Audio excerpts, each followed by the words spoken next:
নমস্কাৰ, নতুন ভিডিঅ' আজি সৰস্বতী পূজালৈ মই ওলাইছোঁ আমাৰ ডাবুৰ স্কুল ডেইলি কিডছলৈ। এয়া অকণ ল'ৰা ছোৱালীকেইটাৰ লগত চেলফি অলপ মাৰি ল'লোঁ।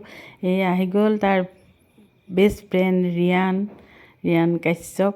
এয়া ৰিয়ান কাশ্যপে তাৰ গামোচাখন চচমাটো পিন্ধি ফটো তুলিছে। কণ শিশুবিলাকে কেনেকৈ চাদৰ মেখেলা পিন্ধি সাজি কাচি ৰখি আছে দেখিছেনে বাৰু? আমাৰ সৰু কালৰ দিনবিলাকৰ কথা মনত পৰি গৈছে। আমিতো মাহঁতৰ চাদৰ মেখেলা পিন্ধি একেবাৰে ৰাতিপুৱাই ওলাইছিলোঁ কলপাত এক পূজালৈ চাউল খোৱা এনেকৈ লৈ পেলাই আমিও যোৱা নাছিলোঁ বাৰু।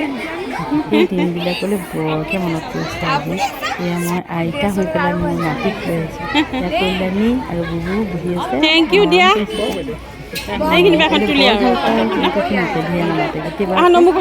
তাৰ হয়তো বেয়া লাগিছে। সকলোৰে মাকবিলাক আহিছে, তাৰ মাকে যে বেলেগ স্কুলত কাম কৰে তালৈ গৈছে আৰু আইতাকে আহিছোঁ। তথাপি আইতাক আৰু মাকৰ পাৰ্থক্য আছে নহয় বাৰু। তাৰ হয়তো মনটোৱে সেইটো কৈছে, মই ভাবিছোঁ আৰু হ'ব পাৰে, নহ'লে সি অনবৰতে হাঁহি থকা ল'ৰাটো পূজা সকলোৱে সেৱা কৰিবলৈ ধৰিলে। আজি অলপ সোনকালে হৈ গ'ল পূজা। নিৰ্মালি সেৱা লৈছে সকলোৱে। এতিয়া নিৰ্মালি দিব আমাক, আমি কেতিয়াবা থাকিলোঁ আৰু ইয়াতে আমি পূজাৰীদেৱে ভাত খাবলৈ বহুত জোৰ কৰিছে, কিন্তু ডাবুটো ভাত নাখায়, সেইকাৰণে অলপ দিগদাৰ, তাক খুৱাবও নোৱাৰি। এতিয়া সেইকাৰণে সি নাখায়, লৈ গৈ পেলাই ঘৰতে চামুচেদি খুৱাই দিবগৈ লাগিব।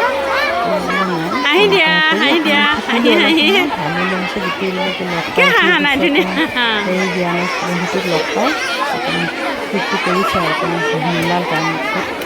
যি নহওক সৰস্বতী পূজা আনন্দৰকে শিশুবিলাকে সকলোৱে আহি পেলাই এনেকৈ খাই সৰস্বতীক পূজা কৰে।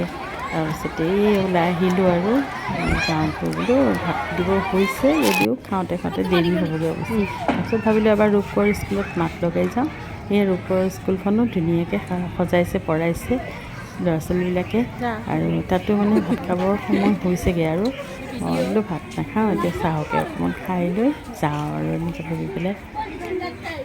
এখন স্কুল মানে এখন স্কুলৰ লগত আমি আগৰে পৰা জড়িত, গতিকে এটা মৰম আছে স্কুলখনৰ প্ৰতি, আৰু জাতীয় বিদ্যালয় যিহেতু এটা মৰম এটা আছে আৰু অসমীয়া মিডিয়ামৰ স্কুল